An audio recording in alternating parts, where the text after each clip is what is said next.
मेरे भीम जी के जो आज दीवाने हैं उनके लिए मैं ये कव्वाली पेश कर रहा हूँ और भीम जी का एक सुंदर सा गीत आपके लिए कर रहा हूँ।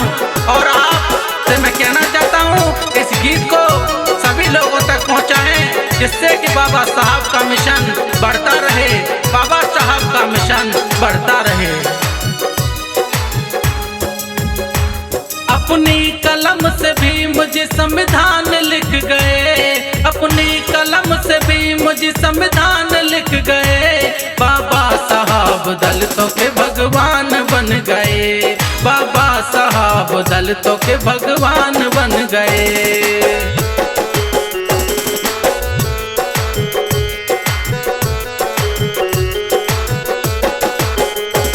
अपनी कलम से भी मुझे संविधान लिख गए, अपनी कलम से भी मुझे संविधान लिख गए। बाबा साहब दलितों के भगवान बन गए, बाबा साहब दलितों के भगवान बन गए।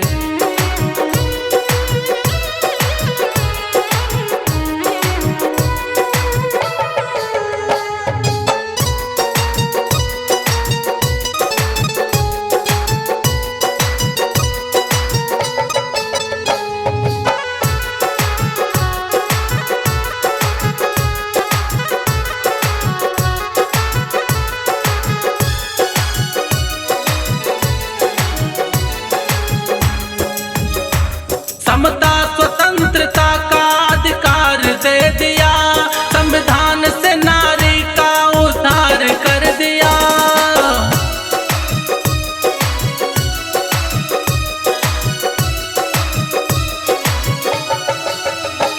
समता स्वतंत्रता का अधिकार दे दिया, संविधान से नारी का उद्धार कर दिया।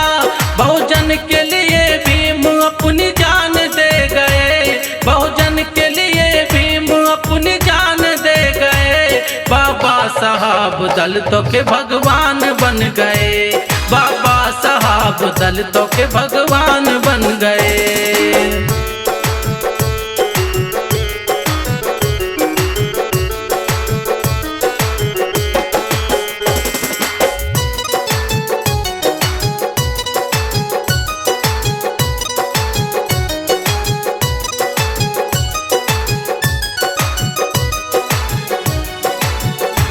शोषित समाज को मेरे भीम ने सवारा, वनवादियों से लड़ता हिम्मत कभी न हारा।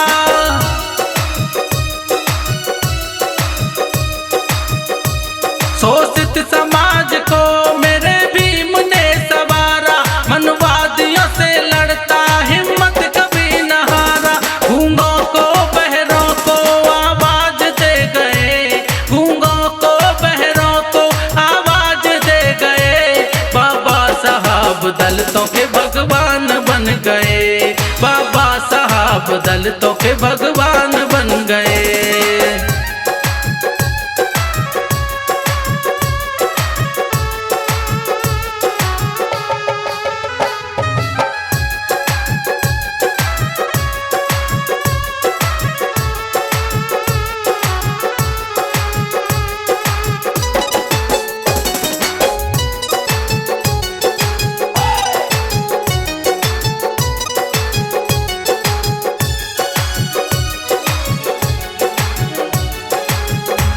पढ़ करके विश्व भर में महामानव कहाए, हिंदू धर्म को त्याग के बुद्ध की शरण में लाए।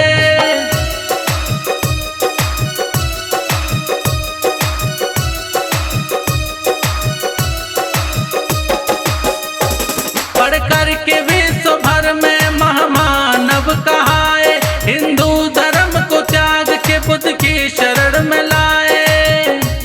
भगवान गौतम बुद्ध का बोध हम दे गए, भगवान गौतम बुद्ध का बोध हम दे गए। बाबा साहब दलितों के भगवान बन गए, बाबा साहब दलितों के भगवान बन गए।